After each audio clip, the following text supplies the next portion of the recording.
Today is August 14th. The Yankees lose a series in Boston. The first AL East team to lose a series to Boston this season. Let's talk Yanks. Talking Yanks with old John Boy Jake.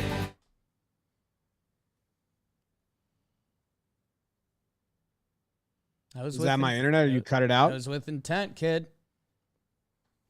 You lead us off. Jake's feeling hot. I'm not feeling good. Are you feeling good? I'm feeling shrugged, dude. I said I wasn't going to let August affect me, and I'm kind of, they don't care right now. Right. Right, but you could still not care and not do this. Welcome to Talkin' Yanks. My name's Jimmy. Welcome His to Talkin' name's Yanks. Jake. This is presented by SeatGeek. Cody Yanks, Like- if you like to party. Like Stan could be playing. They're just being so careful with him. I think he makes the biggest difference. Right. Their bullpen decisions are not with intent. They're just like, that's what we do. So like it's frustrating, but I guess I just preemptively said I said it on the start of the show that I am not excited for this month of August at all. I don't think they're going to try. I said that I think August 1st. Right. So I was starting to get upset this series, and then I was like, dude, you knew exactly that they were going to do this. Come September, then I'll be back in the blender, but it sucks, man. Like they're not playing a good brand of baseball. It's not like it's been almost a background watch for me in August because it's like do something and catch my attention. I'll run over and I'll stop like whatever else I'm doing. You're nailing it. It's just background baseball, but I do think this is where people are going to get mad at me because they want to just be mad right now. I still think this team will be good in September and we'll be feeling better about them going to playoffs. Absolutely. I haven't seen anyone saying that. I mean, it's bad. It's a bad stretch. We knew a bad stretch comes, but you just don't know how bad a bad stretch is going to be. And there's a lot of ways to chop her up now. I think we are 2-9 since the trade deadline, or 2-7. I think it's 3-9 in August. I mean, it's bad. This trip. I mean, St. Louis, Seattle, Boston just got our asses handed to us, and they do the team meeting, so we drink that up for a day, and I think they followed up the team meeting with a win that you were like, okay. So, the trade deadline hit, and it was good, except it got weird at the end. And, man, I mean, the bullpen stuff, I think that's they're just trying to figure stuff out back there, and there's some good developments out there. But, yeah, it's a bottoming out a little bit, and we get the news right after the game that DJ's going to get scanned for foot stuff tomorrow, which, I don't know, anytime a Yankee player has been scanned, that usually means they go to the IL, which that opens up a whole nother can of worms. That opens up a can of worms we've talked about a lot on Talkin' Yanks. So, I don't know. I know we've been talking about what the next chapter is and what it looks like, but for now, and I do, I hate to correct you on this, the Red Sox did win a big one-game set against the Orioles. So that was their first AL East series win. This was their first series set of 2 games or more that they've won. I think you're muted. I was muted because I was chewing. That's the laziest thing the schedule rules committee nuts. ever decided. It's nuts. If you have a 1-game set, even when it's by design, like that one we played in Houston and we played 2 after, that was a 1-game series. Right. It's just lazy. Like, no, that shouldn't count as a series loss because it was 1 game. It's a game. A game. Yeah. One of the teams had to win. We haven't been watching the wild card series the last 5 years. We've been watching the wild card game. I agree. We will be watching. Trumped them. Bam. We'll be watching wild card series. Can't come back from that. All right, Timbuktu. Before we get into games, I mean, what do we need to check off? The DJ news just happened. Yeah, he's going to the IL. There's August left. Right. I wouldn't be surprised if this is a tandem. You know how sometimes you think just one guy's going and then another guy goes too on the tweet? You're like, what? Yeah. You didn't tell us about him. Yeah. And it's just like, let's just get some, like Clay Holmes. Been asking for that for a while. Boone actually completely disagrees with me. So that's what it is. He says, no, we need to get him more use, Right. which is bizarre. But anyway, yeah, I mean, there's August left. So I wouldn't be surprised if DJ goes to the IL tomorrow and someone goes with him, like a reliever or Nestor. Get him a 10-day stretch. IL, it's 2019, Jim.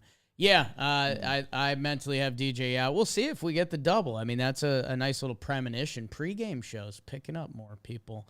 But yeah, then the DJ news, I mean, you talk about a can of worms. We did a whole episode on, what was it, last Tuesday when we were like, I think they're going to call up Andujar, but they call up Florial. But if they need to call up an infielder, that guy that we've been talking about a lot is supposedly next in line. Aaron Boone said that on Michael K's radio show this week that, I mean, talk about letting the cat out of the bag. If Oswald Peraza gets a call for the Yankees tomorrow, we have entered a new chapter of the season.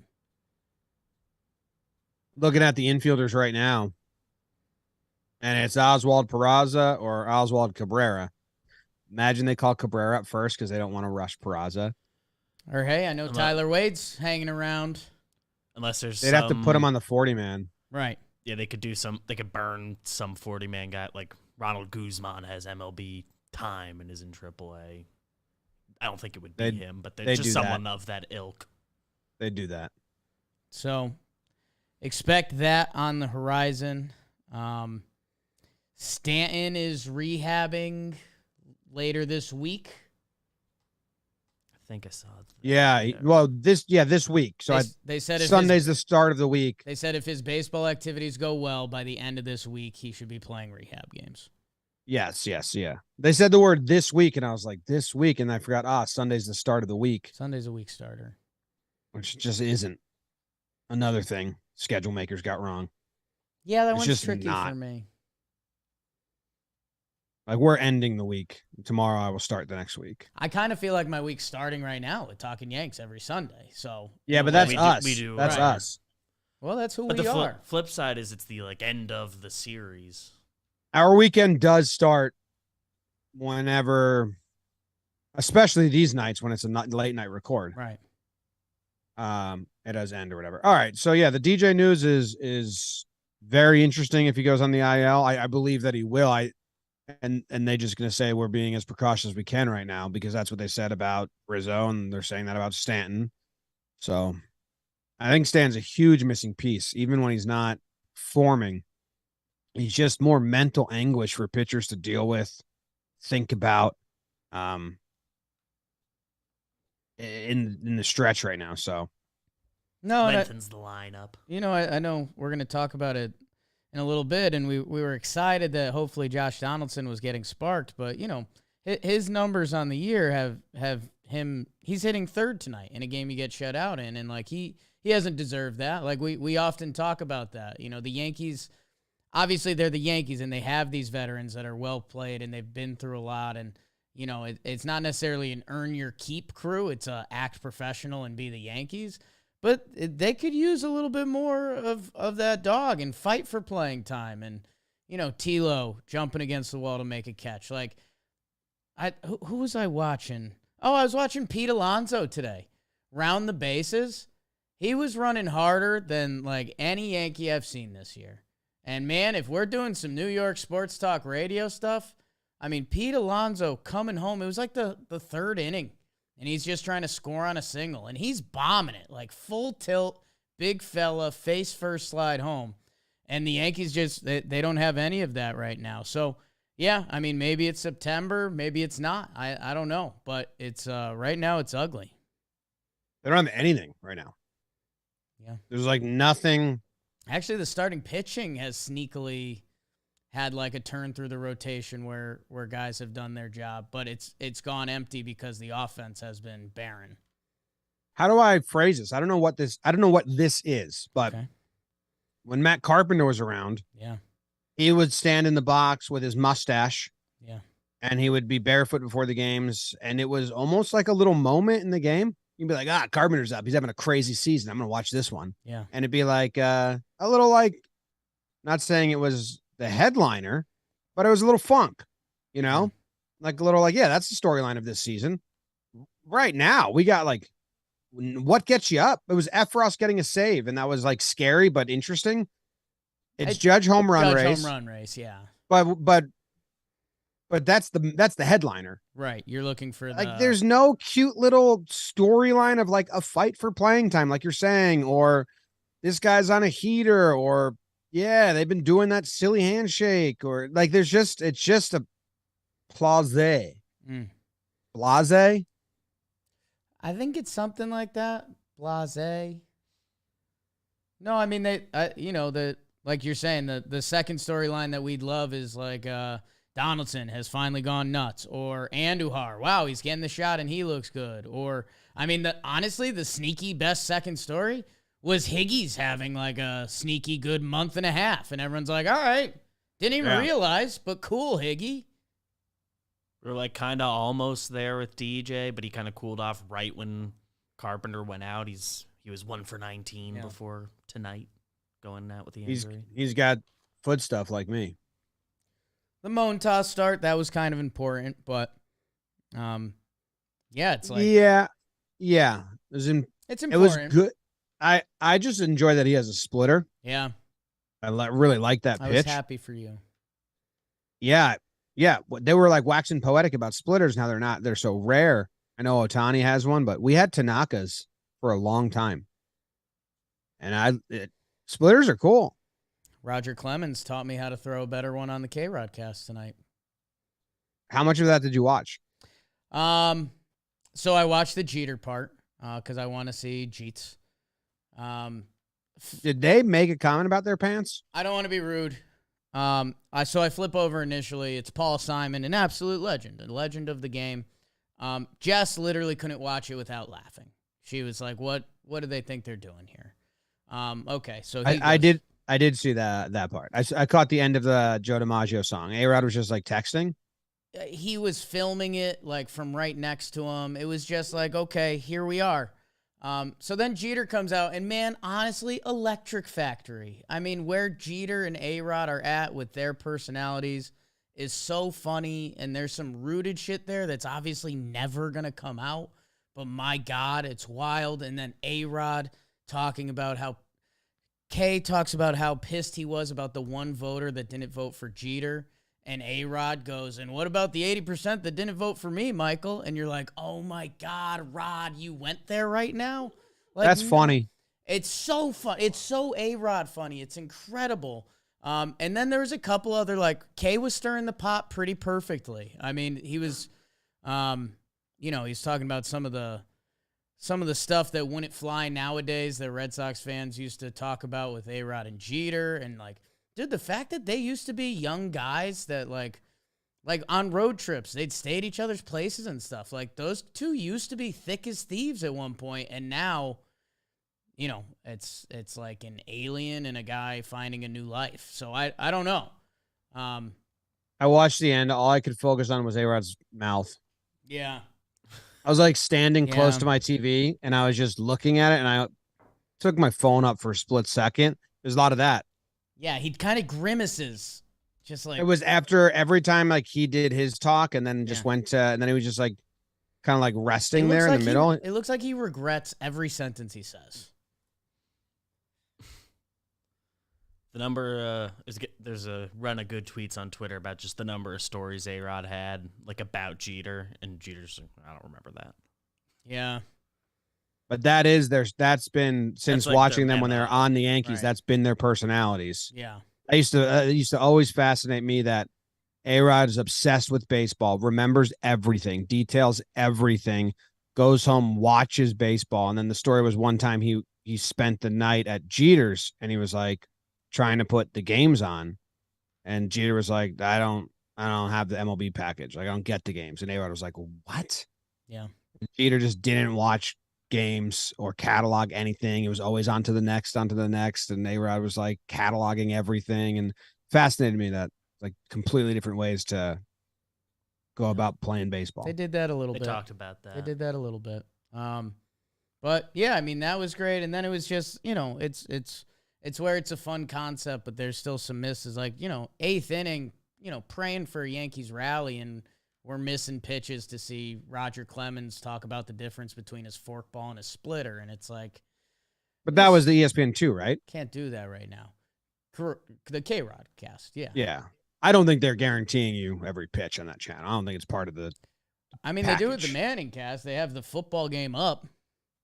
Yeah, but they don't even have the volume on the game sometimes. Right. The KayRod. Yeah. It's like it's more second screen, like what we do. Like you gotta have. Yeah, but they can have. You gotta have that on your. You gotta have the.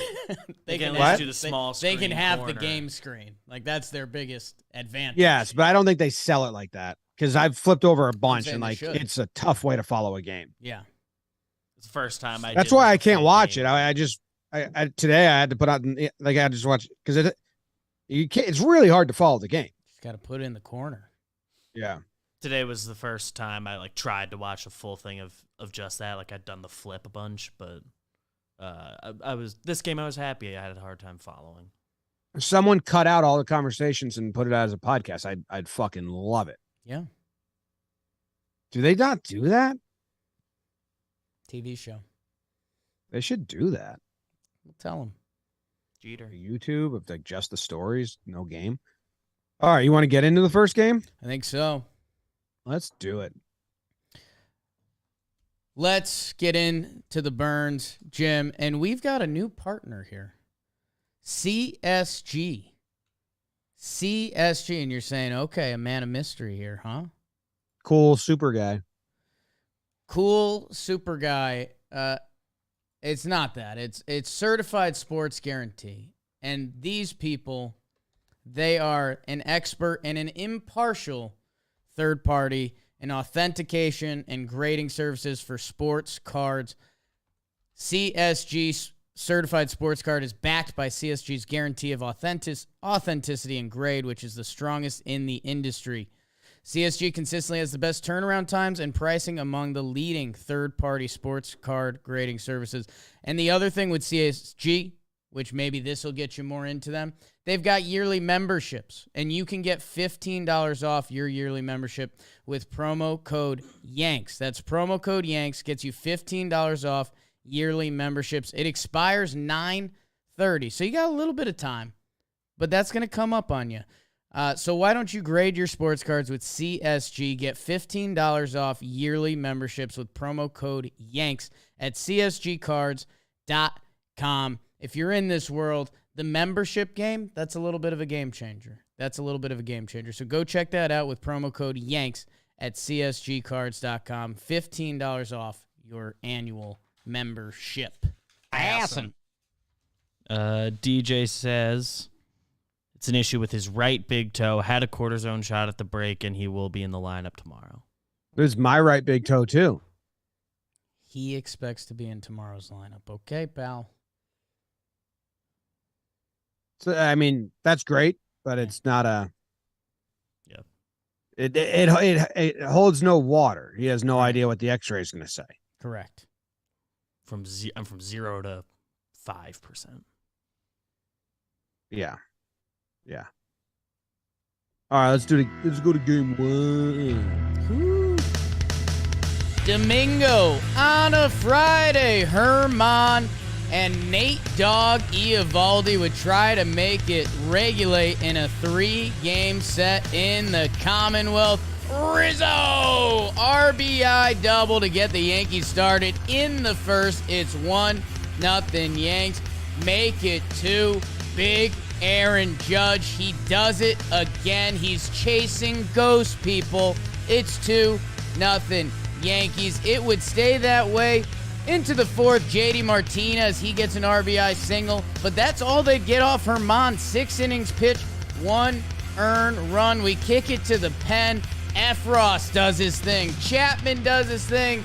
Clay Holmes. Oh no, it's Martinez again. We are tied up at 2. Buenos Cantos, and man, the Sox kept it all in the family. Tommy Pham with the walk-off RBI single. The Red Sox take game 1 in extras, 3-2 final. Bam! Bummer. Bummerosa Ranch, man.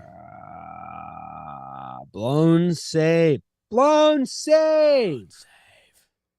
Mark Teixeira. Our favorite Mark Teixeira quote. Easily.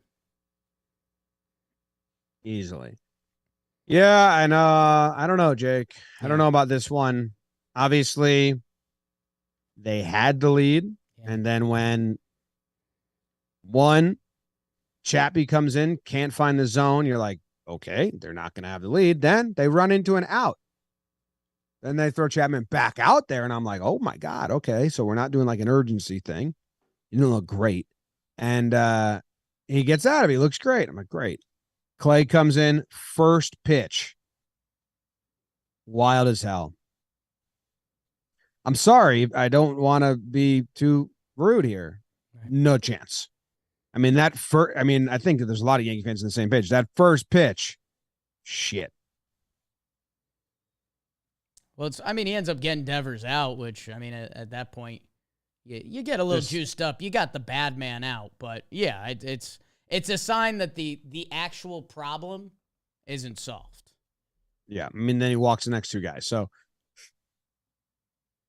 it was like, I don't know what you do about that. Yeah.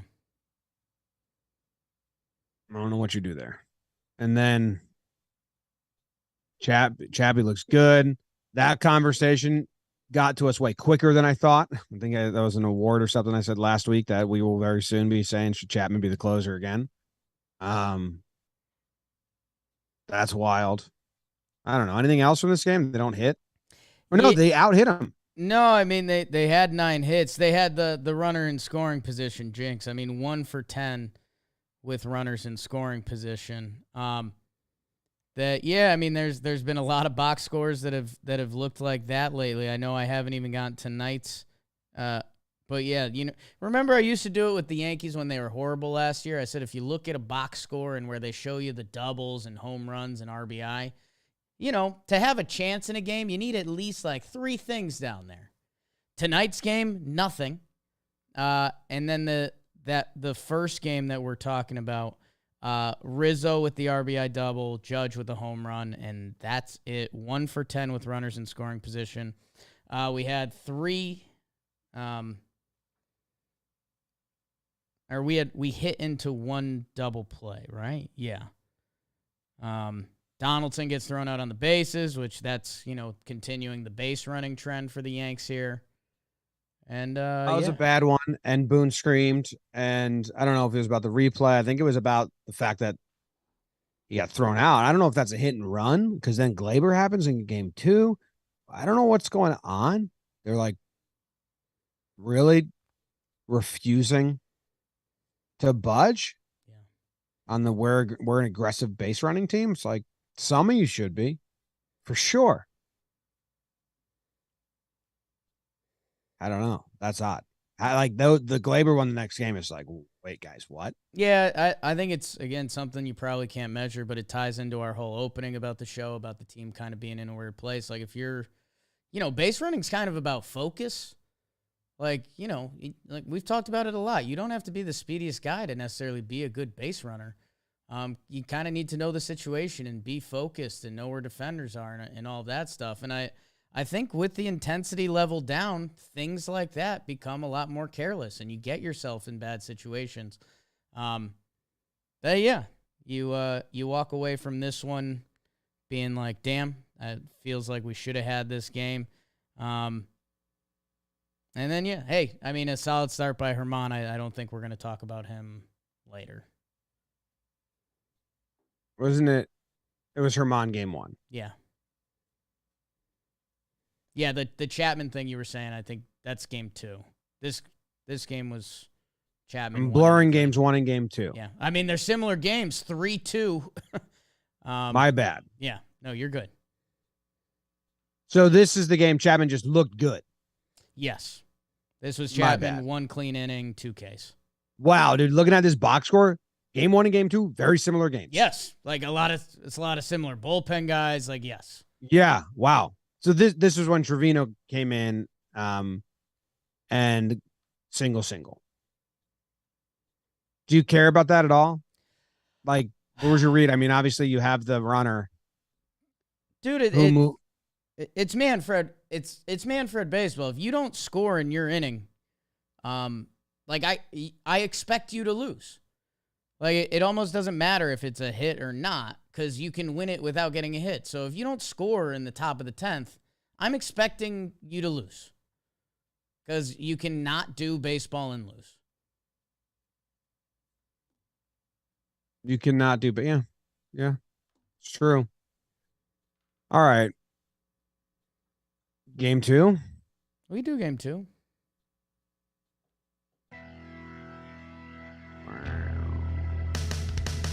Talk about a pitcher's duel. Cutter Crawford for Boston, while Frankie would moan toss it for the Yanks.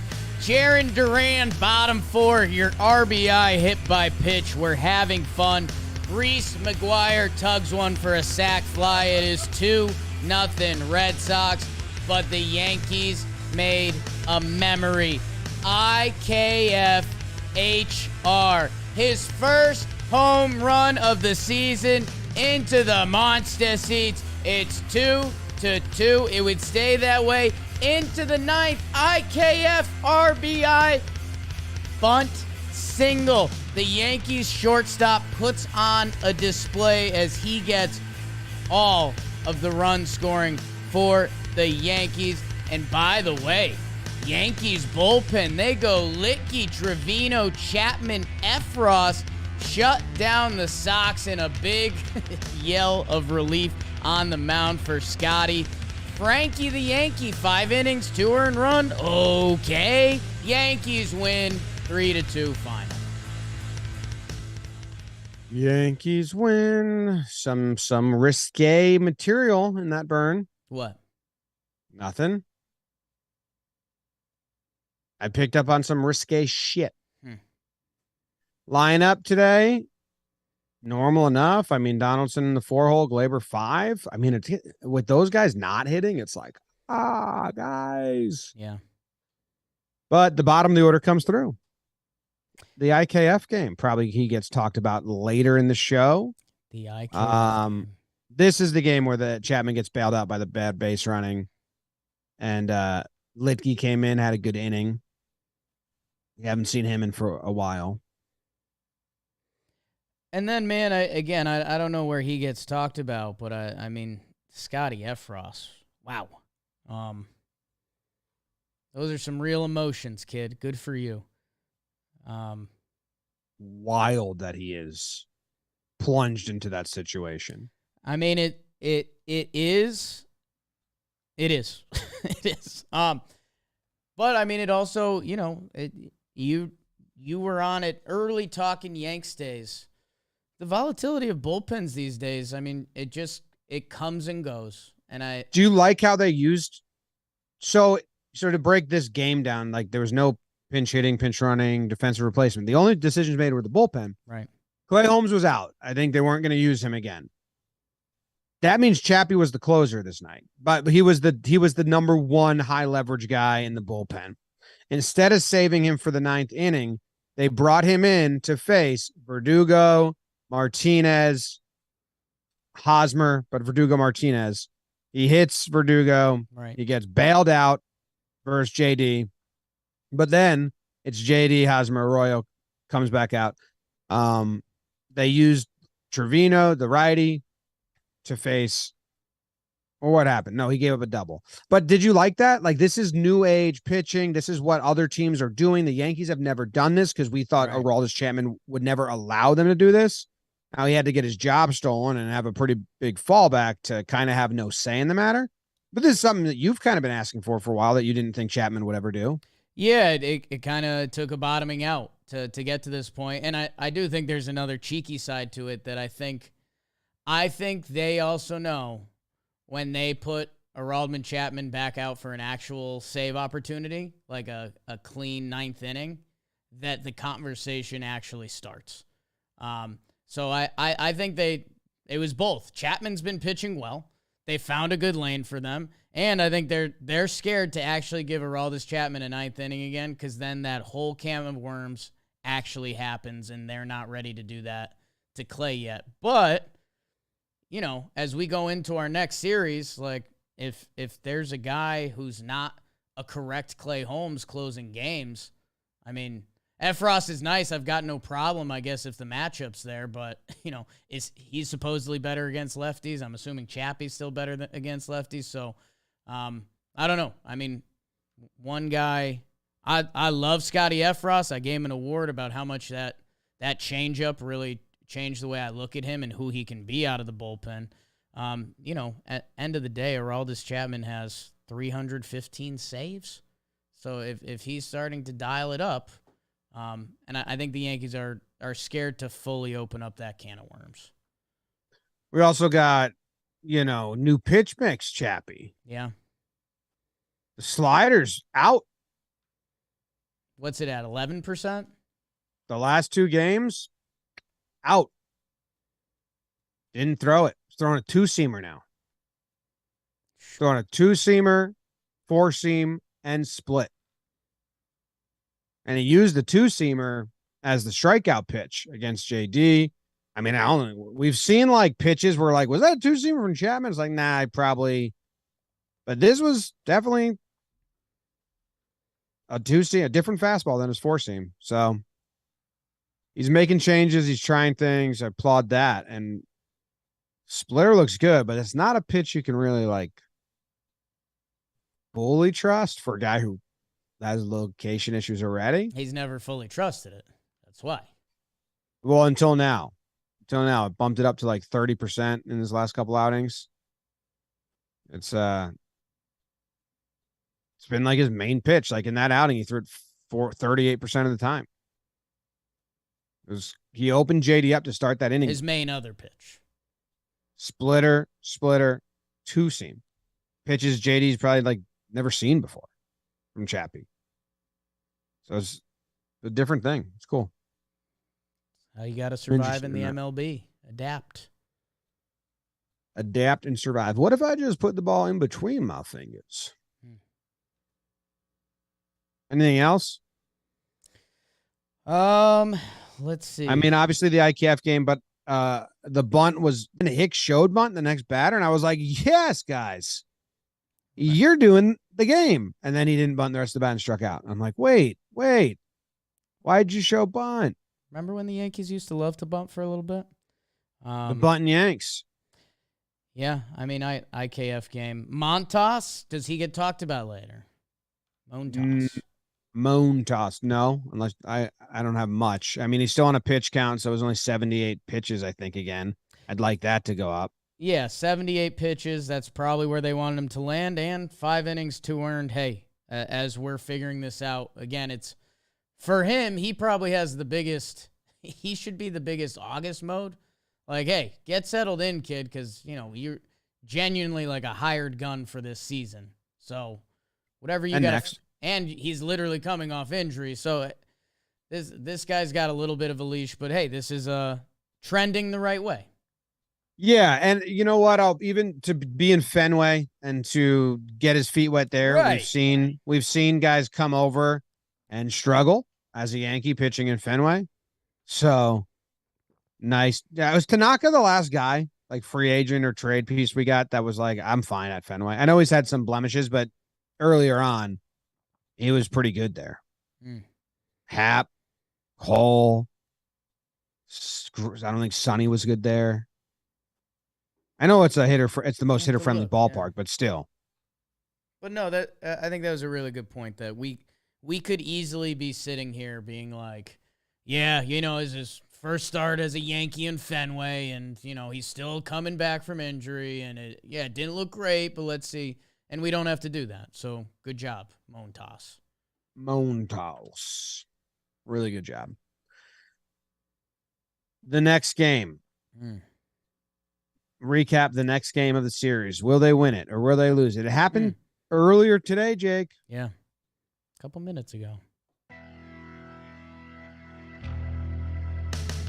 The New York Yankees would try to tie on a series win with J-Mo on the bump versus Michael Waka Flocka Flame as he tried to go hard in the paint for Boston. Bottom one, X marks the spot. Xander Bogaerts with the RBI ground out, scoring Tommy Pham. It's 1-0.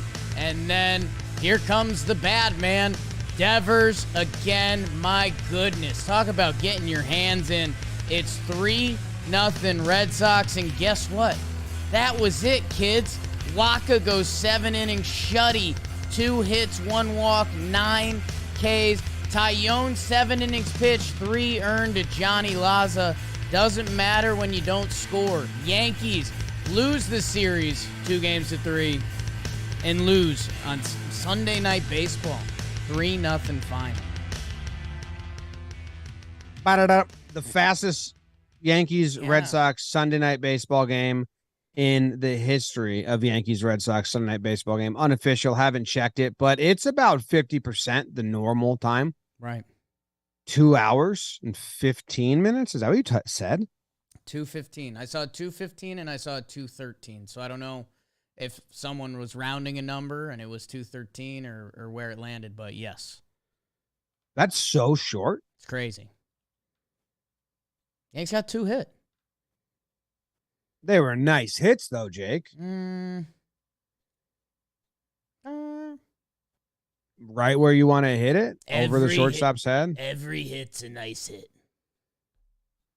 No. Okay. Tyone, another one of the same outings. 7 innings pitched, 3 earned runs. It's a good outing. The offense isn't going to do shit, but the Devers one stings because it's like him again. Yeah. Come on now. Yeah, and the offense is pretty brutal. They put a funky lineup out there. They don't have a lot of depth right now in their lineup. They have a lot of guys that should be doing a role, but because of the way that the lineups are, they're being forced to be like a dude in the lineup, and they're not. And once that pressure gets off them, hopefully they can go back to just kind of plugging and playing the way they want to. Yeah, that 6th inning. So, Tyone gives up that leadoff double, ground out, it's 1-0. You're like, okay, what are we going to do here, JMO? Settles in, and you're like, all right, gets a couple pitches when he needs them. Top 6, the Yankees, Benny. He hits a single. 1 out, he gets on, and he's in front of Judge. So you're kind of like, this is easily our best formula right now. Judgy gets punched out 4 pitches, and then Donaldson's behind him. When that 6th inning came up and Pham hits the 3-2 single, it's kind of like feels like I've seen this script before. Like I think if Rafa's there, 3rd at bat against JMO, and again, a nice effort from JMO, but I think, when we talk about him, like if there's a guy like a Devers or a Yordan Alvarez, like if JMO sees that guy a 3rd time, he better have all 6 working that day because that's what he needs. To be fair to him, Rafael Devers has done that to all of our pitchers. So, you just wish the offense. What inning was that in? The 6th? So it's 1-0 through top 6. Yeah. Yeah. Yeah. Probably doesn't face him there. Right. If it was a 2-1 game. Yeah, or even if the bullpen's not incredibly beat up from the first 2 games. Yeah. I hate to go August mode. The Yankees going Tyone for 7 to Loaizaga is an August win for them. Yeah. Like Tyone ate 7 innings. Johnny gets a clean one. Like that's an August win for them. Johnny's been still odd for me. I don't know. I'm not going to give him a award, but I still can't I don't feel like I'm watching Loaizaga from last year at all. Like it hasn't been like, oh yeah, that's the guy. That's Johnny Laza. Sure. He's getting results lately for sure, but the pitching, it just, I don't know. It doesn't have it's almost like I'm watching Warren or Holder. Oof. Where I'm like, this guy gets outs with that. The slider's like loopy. I don't know. He's getting good results right now, but if you ask me if my confidence has jumped at all, it has not.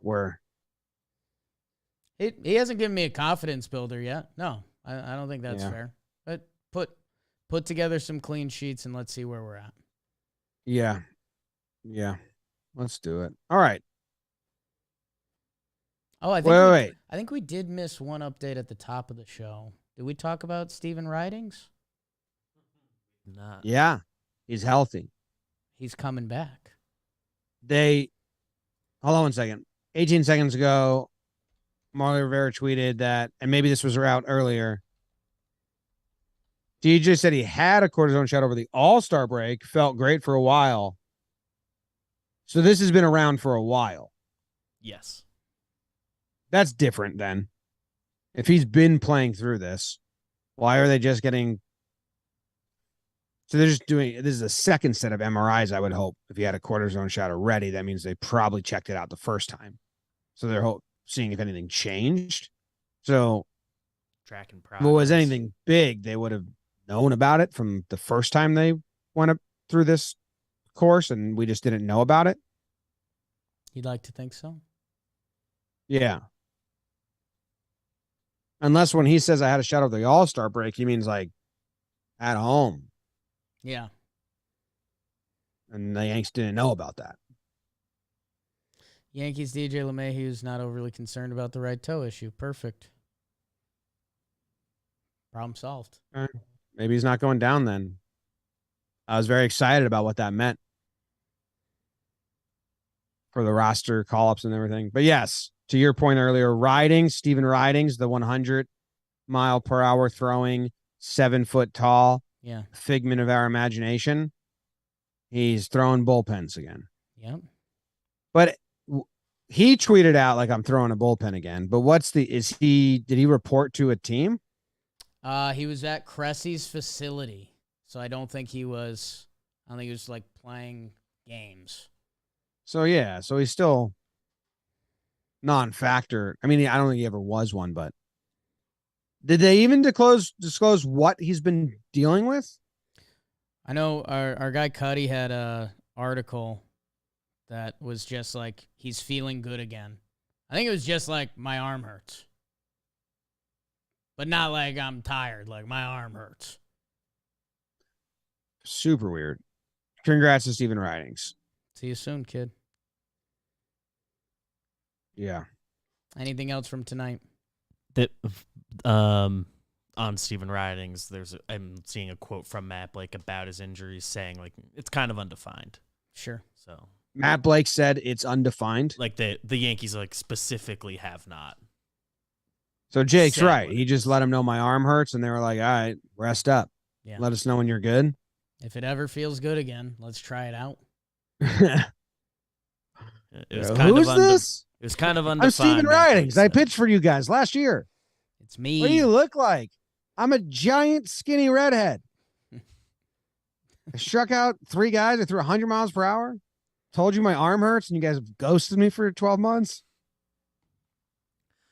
Full Matt Blake quote. It was kind of undefined. The diagnosis was moving around on him. They weren't sure if he needed thoracic outlet, and then it didn't seem like surgical intervention was needed. And we kind of just ended up gaining some kind of ground, and ultimately we're here at a point where he's throwing pain-free. The velo is coming, and he's responded well. We're hoping to get it going. Hey, I'm happy for him.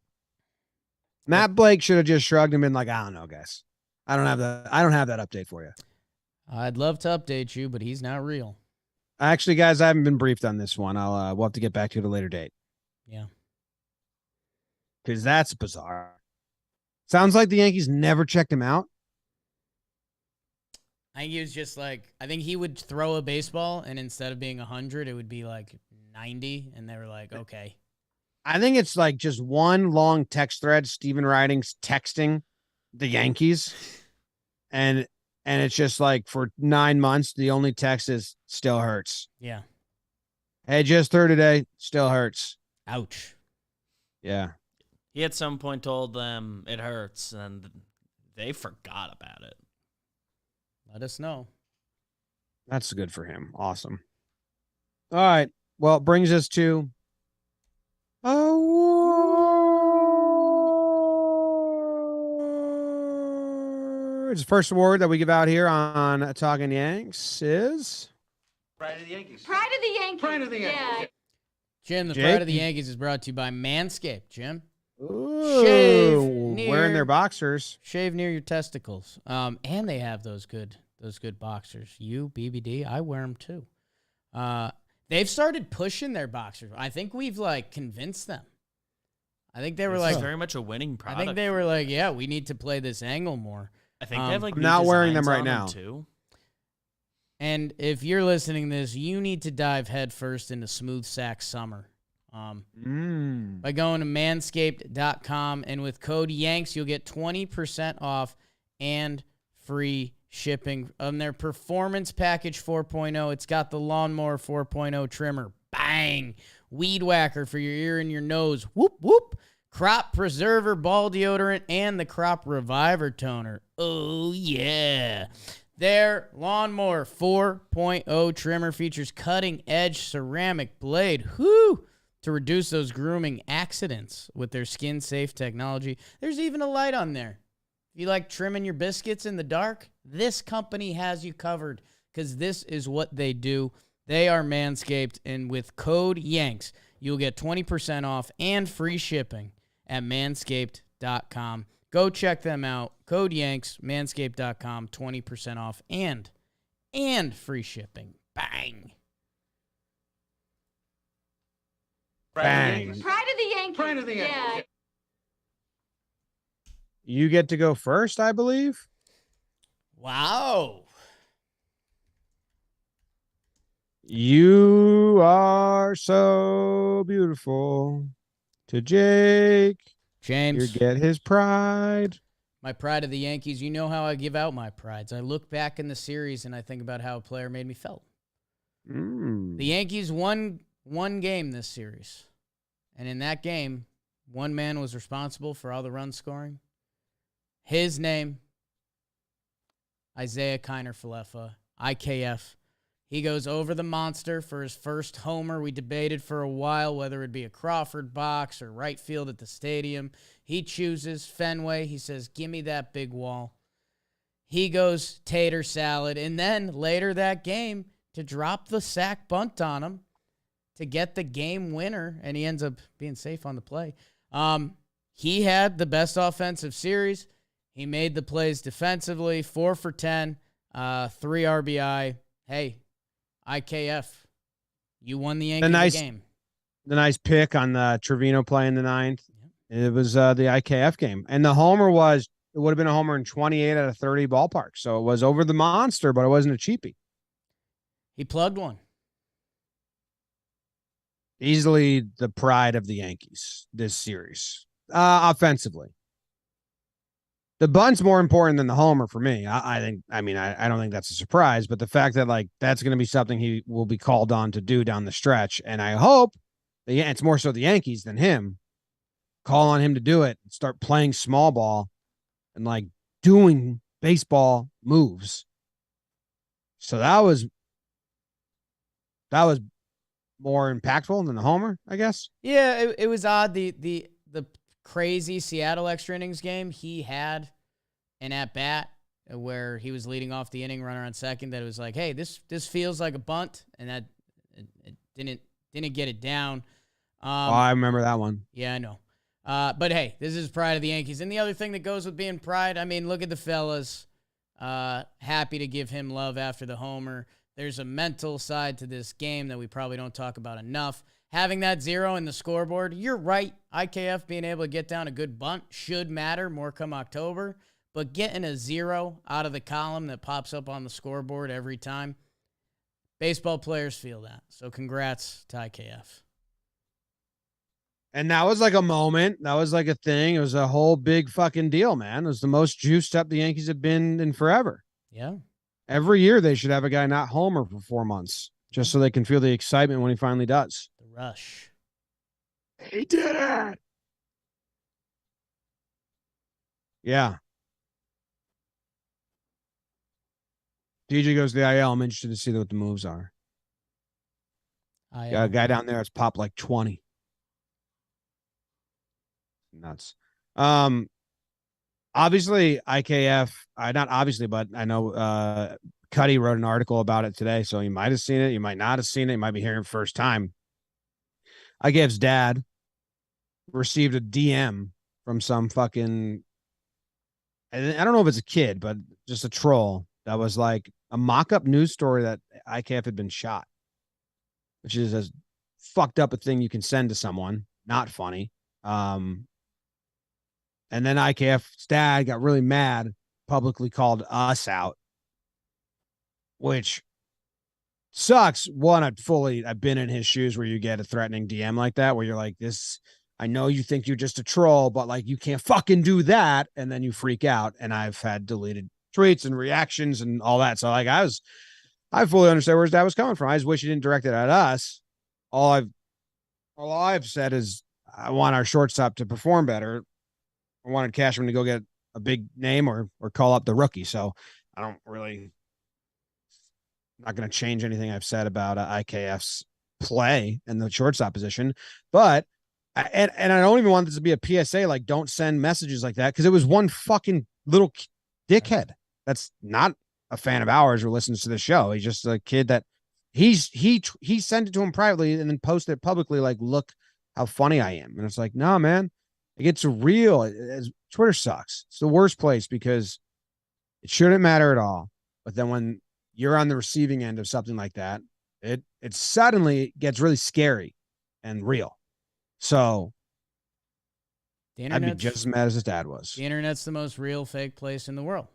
I mean, there's like when we were going through the Houston stuff, I had people DM my wife like on Instagram privately, and then my other accounts. And dude, it's like scary when they come at you, they send shit from a place, and then like harassing shit from a place that's not just a reply.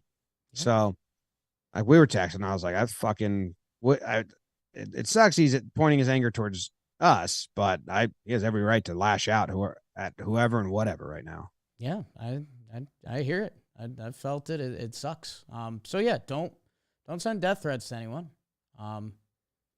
Just don't message anyone directly besides people you know or you're being nice to. It's a decent rule. Yeah. Like DMs are for like compliments and questions only, or someone. Don't ever go personally insult someone. Just do it in a reply if you have to do it, if you have to be a little like reply guy. But I don't understand why anyone would go and be like, you know what? I got to tell you this to you personally, especially a family member. It sucks. You got your pride? Yeah, I was gonna go the Efros man because of he got his first save in Fenway, but you gave it to him last week, right? I think I did. But and I gave it to him last week too, because I kind of did like an 80-20 thing. No, nobody's thinking that. So I'm gonna go Aroldis Chapman. I think he actually deserves it a lot. Okay. He's climbed his way back up. Talk about hitting a low point, or a point he probably never thought he was going to be at. A lot of people don't, especially like that reliever position. Some of like the greats, they fade, but they kind of just go out of the game before they become a lesser role. I don't know. I'm trying to think of like the Papelbons and like the other like relievers that were premier Gagne, like premier like closers, right? But I really don't remember their last years. But we're not in Chapman's like last years, right? But then to just grab the ball and go when he's called upon, and clearly try to make changes. Where like at one point he was like, "All right, screw all my secondary pitches. I'm just going to throw the fastball as many times as I can." I think on this stretch of 8 appearances, the first couple were like 60, 70% fastball, just fastball. I remember there was a couple where he threw 12 pitches and 10 of them were fastballs. And then he slowly started like, all right, well, I'll incorporate that. Good. Got that down. Check. I'll incorporate another secondary pitch. And it was the splitter, not the slider. And now he's mixing in a two-seam. So it's not like he just banged that same drum. It started to sound better. He changed it up, searching for a new result, and he's finding it right now. And there may be more to that. There may be more to the evolution, but the fact that we're here, there's still people that don't want to have the conversation. But yeah, man, I mean, Chapman look at the recent bullpen results. He is earning back real estate in a big way. And, yeah, I mean, it sucks that it's kind of juxtaposed with Clay going through this rough streak. But, we're talking about August stuff that in theory doesn't matter. Man, what is the bullpen going to feel like come that first week of October? And, dude, if there's a cool, reformed version of Aroldis Chapman and we can tap into who Clay Holmes was earlier this year, that would be the best back end of our bullpen that we've had going. I mean, the alternate to that would be Chapman Britton when Zach's at his best. So, I'm interested to see what it looks like in a little bit. And, how many conversations over Yankees bullpen guys for the next month and a half are we going to talk about their highs and lows and who's going to climb the pecking order and who's going to go down? But for Aroldis Chapman, I mean, it's part of the reason why fans aren't general managers. People wanted him cut and traded in the middle of this season, and now he's back to if the Yankees needed a playoff save tomorrow, I think if you're being honest with yourself, you're probably tapping that guy in. Yeah, I mean, the trust depth isn't high across the reliever pool, but currently, and this could change tomorrow, I think he's my number one, but it's not like a high, no one's really sitting pretty on Wandy, but not as a closer. Right. Wandy in a jam. Maybe that's my biggest trust. And he did that this series. Yeah, my favorite reliever is Wandy Peralta, bases loaded. Yeah. If we can just replicate that. I would like that. Yeah. Yeah. Now the bad award. Yeah. It's time for the bad award. Motherfucker. Ooh. Yankee MFer, huh? Yeah, you're up first.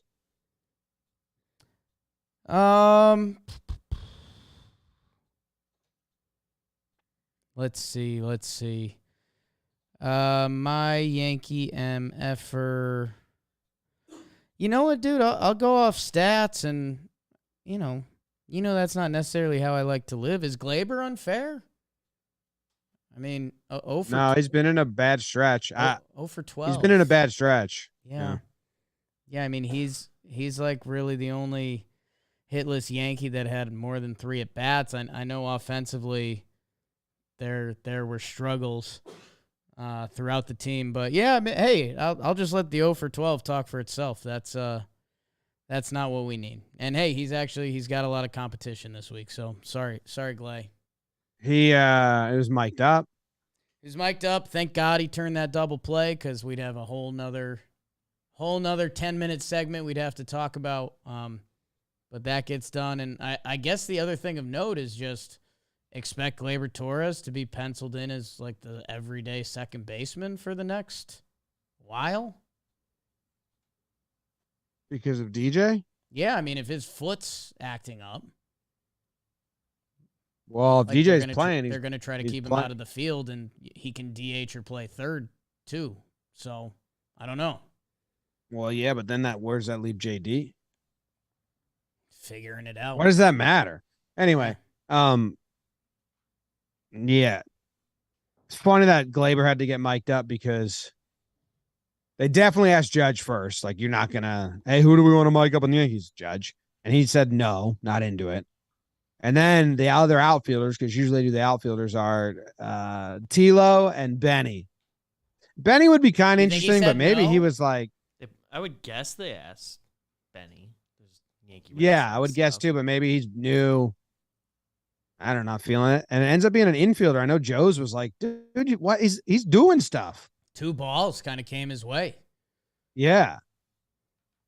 And we know Gleyber's personality at this point. I don't think he could have gotten that first ball, but you saw the look on his face was like, did I not get that ball because I'm talking to people right now? So he was going right back to his answers after the play. And by the way, he said 57 for Judge homers. What are we doing, Gleyber? We just talked about this. What do you want him to say? 65. They thought he said 67. He was like, nah, 57. But I want him to get more. Yeah. Oh, nice, dude. I guess the correct answer is like, I want him to hit 100, and you try to move on from the question. Yeah, but the only way they're answering that is they're thinking like, what doesn't get an article written? Right. Like, what doesn't get like heat? It's not what they actually think or care about. It's just they're just trying to. So I'm interested, like the thought process there. They were like, he probably was like thinking about people that you think he's really gonna break the record, and he was just like playing it safe. Yeah. But yeah, I would probably just say 62. How many do you think Judge is gonna hit? I mean, it feels like he's gonna break it. He's on pace to break it. So I mean, it's weird because I don't know, man. We're also talking about it's a brutal August currently. I mean, if the next Yankee storylines is Judge falls out of home run race record, then we're just being like the sad Yankees, and I'm kind of not about that. All right. Yeah. Okay. Okay. Okay. My MFer? Your Yankee MFer. My Yankee MFer. Donaldson. Okay. Thought about it. Supposed to hit in Fenway, man. That's like supposed to be your thing. In game 1, you get the hit. And I'm like, yeah, I forgot about this. He hits in Fenway. And then nothing, man. Don't know. I know he got injured, and like the month of, was it May before the injury? His numbers were pretty good, and then he got the suspension and the IL stint, and I just don't think he's been the same since coming back. He's on like a 10-15 game heater back then, and then those two things happened, and it looked like we finally got there again beginning of August. Now it's been a little bit. Yeah. Yeah, man. He 3 months now saying he's got to go. I got to perform. Do you have him as the White Sox for you? Like, do you think like he can turn it on still? Like, because he's a pro and an MVP winner and he's been struggling, but like, do you have him? I think the Yankees definitely have this. They definitely think like, no, he'll go. No, he'll go. Like, even if his season doesn't like look good at the end, because I don't think it can at this point. Like, no, he's playing defense and he'll go. Do you think, do you have faith in that? I don't have faith in that. I think they're going to exhaust every possibility of that because he's one of the highest paid guys on the team. He plays really good defense. I've enjoyed the defense at third base when he's out there. And, I mean, I think the X factor that depending what it all looks like come playoff time, even if he stays being this Josh Donaldson, in a way he's a threat. Like, he can still connect with the ball. That I think the Yankees believe in that. But, like, let's see where DJ's at, Glaber's at. Because, yeah, man, I know Glaber's in a funk right now, but should, like, he be sitting for Donaldson? I don't think you can do that. So they're going to let it play out. I do agree with that. I think they think he can just have magic or he's a threat, or it's not really a threat right now. Huh. Like the same power swing has been not like a huge thing. But there's like a world where if all the other guys are back, so then Donaldson's like your 7 hitter in a playoff game or however it would shake out. And right, it's his last week before that, he had some good ABs and got one right before, and he's hot. The ripple effect. I feel good. The ripple effect of baseball. Josh Donaldson was our 3rd hitter tonight. If there's a playoff Josh Donaldson who's 7 or 8, like, yeah, that guy should be an advantage. But let's see where he's at, or if he deserves it. Because we know they're also going to want a pinch hitter come October.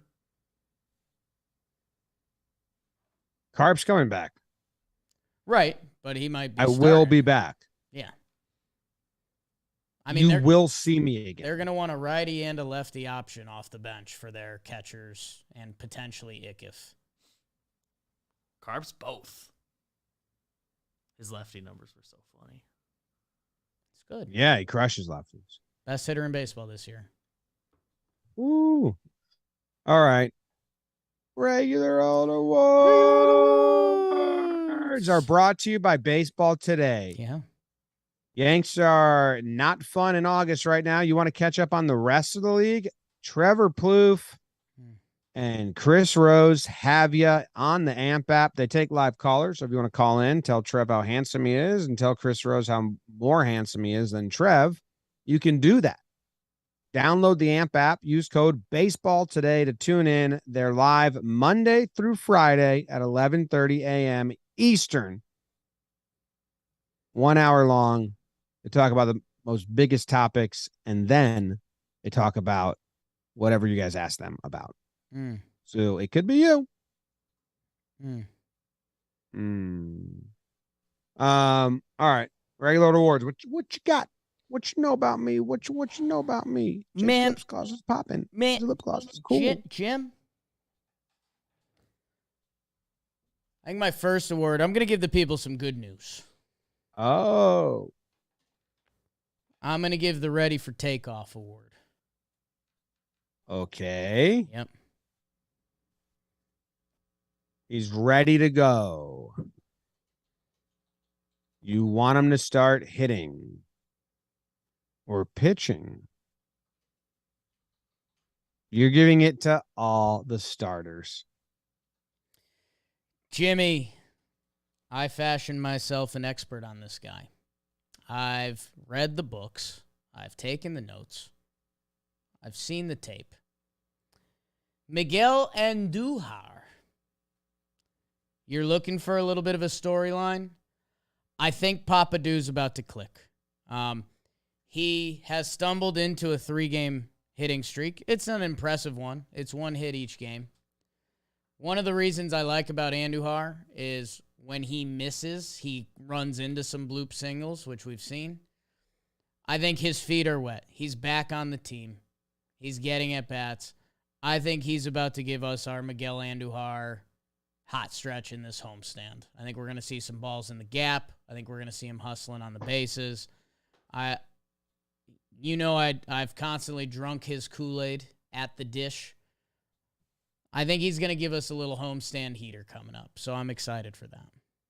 Do you think if DJ does not go to the IL, that just knocks him out and DJ is DHing or JD's DHing, Glaber's at second, and Andujar's out? Or do you think they'll play him in the outfield? What do the Yankees do when Miguel Andujar's on the team? They play him. So they play him in the outfield? Answer. I think they're going to play him. Because then not going to play him in leftover Benny.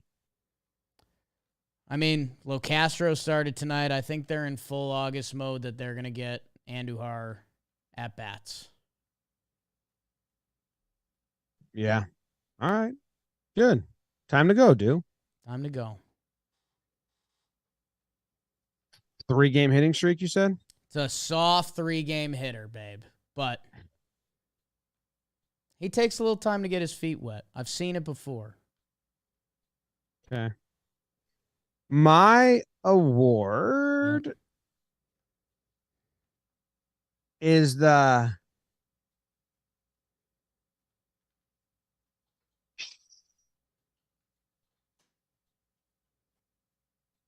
award. I think you cut out. Shh. Okay. It's a shh. Okay. I'll give you the Shut up. The shh award. It's going to Higgy? No, it's not going to Higgy. I mean, it's kind of going. The conversation's around Judge, so it's going to Judge. But I'm telling the Red Sox and ESPN, shh. Okay. Okay. Red Sox were the first team to game plan against Judge and execute in these last 2 games and shut him down. And then ESPN threw up the graphic of where all his home runs have been hit and 0 have been hit bottom of the strike zone, like a ball's length bottom of the zone and maybe 1 higher. That was surprising to me.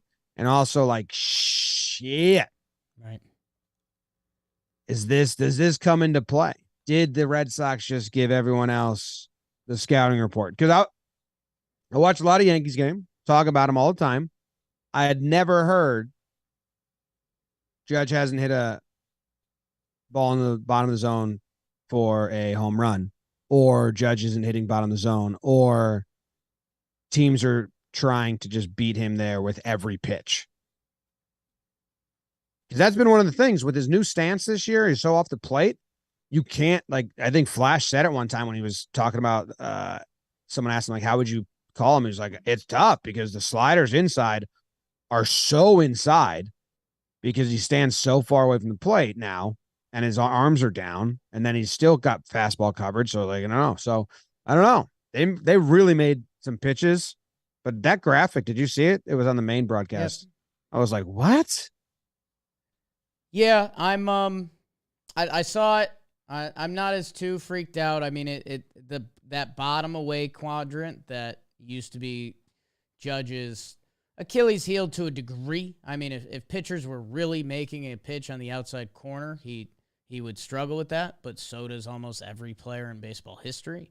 And Smoltzy used to get way too on that, and it would drive people insane. Yeah, man, I don't know. I think Judgy had a few pitches to hit this game, and he just didn't hit them. I think he had the August Yankees Kool-Aid this series. So I'll with you. I mean, I've got no problem shouldn't. Judge concern couldn't be more in my rear view. It's not concerned about his overall numbers. It's concerned about postseason when he faces all the pitchers that can execute pitches. Sure. Because I didn't even know that, like, going into playoffs, like, I just didn't know that the bottom of the zone there was, like, extra base hit free. He'll hit one to the porch. Yeah. And then Judge will say,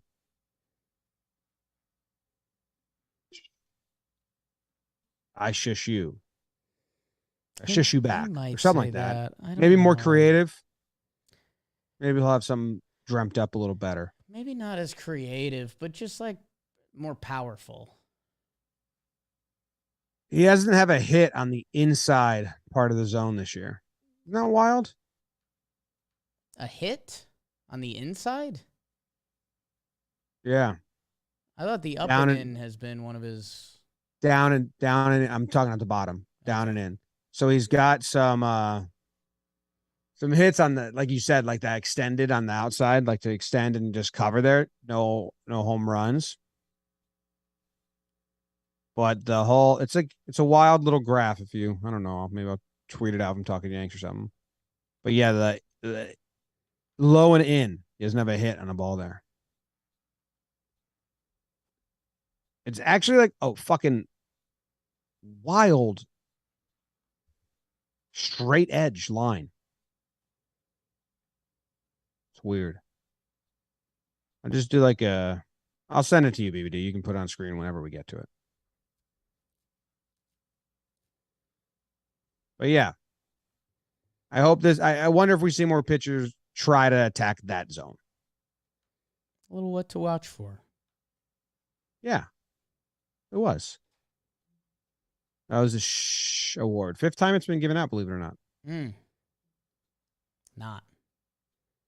Jake's choosing to not believe it. Everyone in the comment section, you write what you're choosing to do. Believe it or not. Maybe I slacked you the image of all his hits. Sound off in the comments. 1 second. And then, Jake, you get to give out another award. Yeah, we might as well. Might as well toil here for a minute. It looks like Beeb's got it on the screen for you there. Yeah. Kind of wild. Just a little spot. Just like the whole, obtuse triangle. Bad. And it's a right triangle, Jake. Bad day to be a baseball, huh? Huh? Pitching a Judge, dude. What's that one hit so far and away? That Ephus pitch? Oh, it had to be a position player pitching. Position player pitching. My final award. I'm going to keep things up. Okay. I'm going to go with the You'll Understand Someday Soon award. You'll understand Yeah. someday soon. Yep. You'll understand someday soon. Trevino. Close. You're close. Thanks for letting me know I was close. It's going to Tim Locastro. He came into the first game. He got a stolen base. He starts tonight. Hit one ball decently. Made a nice catch out there. Tim Locastro, I think we told you guys last episode, my new favorite activity, kind of giving Joe's like a slap to the chest and saying something and saying like, Tim Locastro's a Yankee.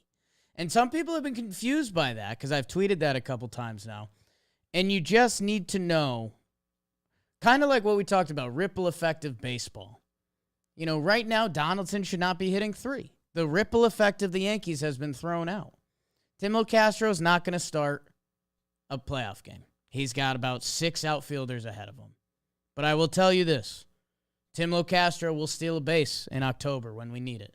Tim Locastro is going to make a weird Timmy Lowe outfield catch during a postseason game this year. And he handles himself like a Yankee. He's not complaining about the role. He's excited for the role. He's from New York. He gets it. He gets being a Yankee.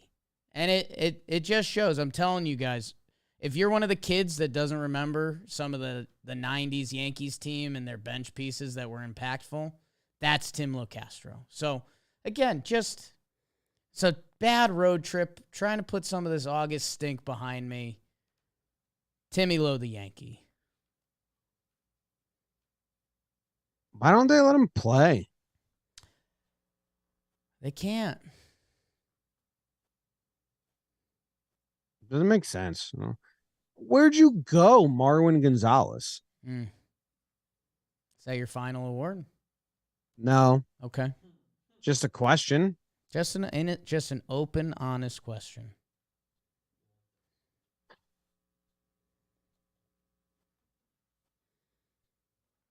Okay.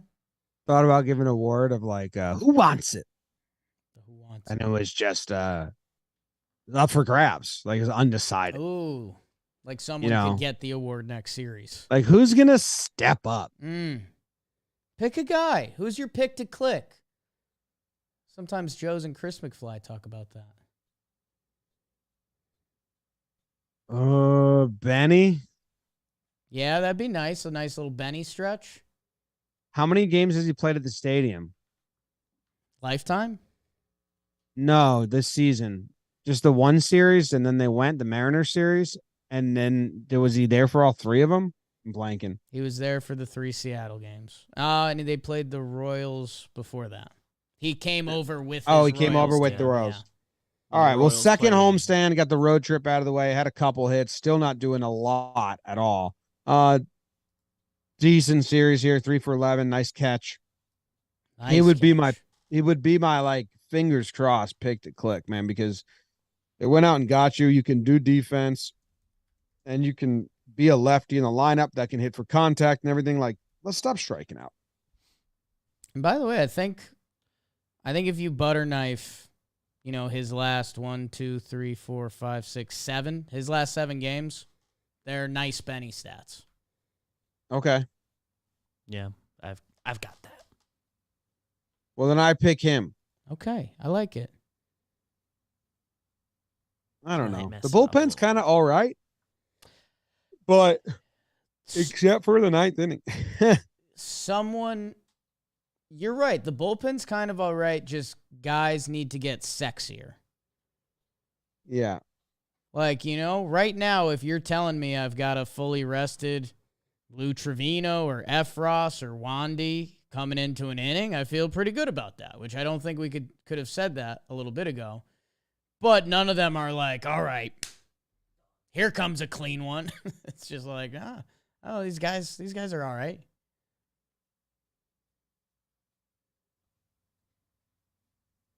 I like Efros. I don't have an opinion on Trevino yet.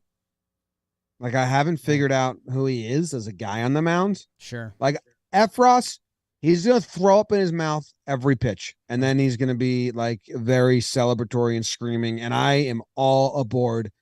When he's on the mound, he's kind of the lightest version of a thing for me. Like, Right. Efros pitching, I'm going to watch. Right. I'm going to watch in between the pitches, too. See his faces and stuff.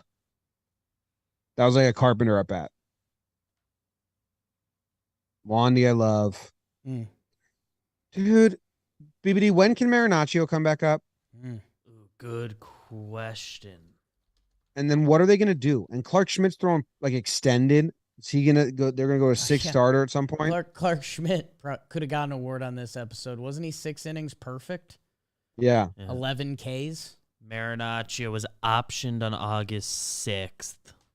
So it'd be the 16th. Today was the 14th.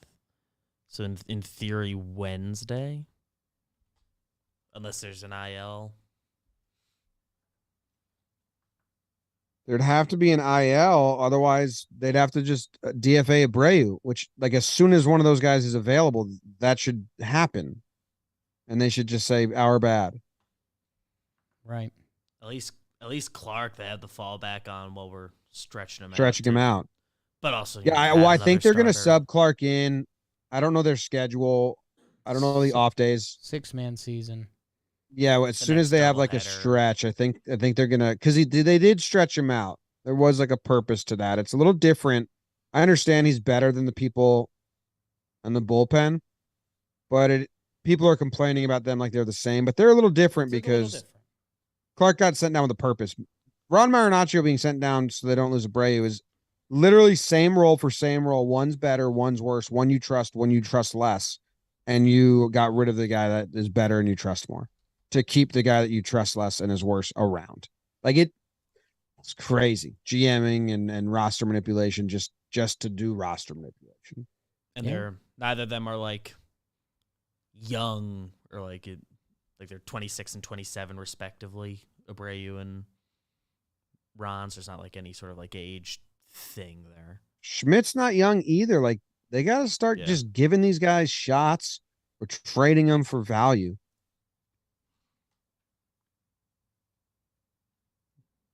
Yeah. Yeah, Schmidt, you can be talked into it. The last 2 games he pitched for the Yankees, he threw over 50. They can stretch him out to 80. There's a lane there. Still wouldn't have done it. Dude, this next homestand's this next stretch is a little brutal.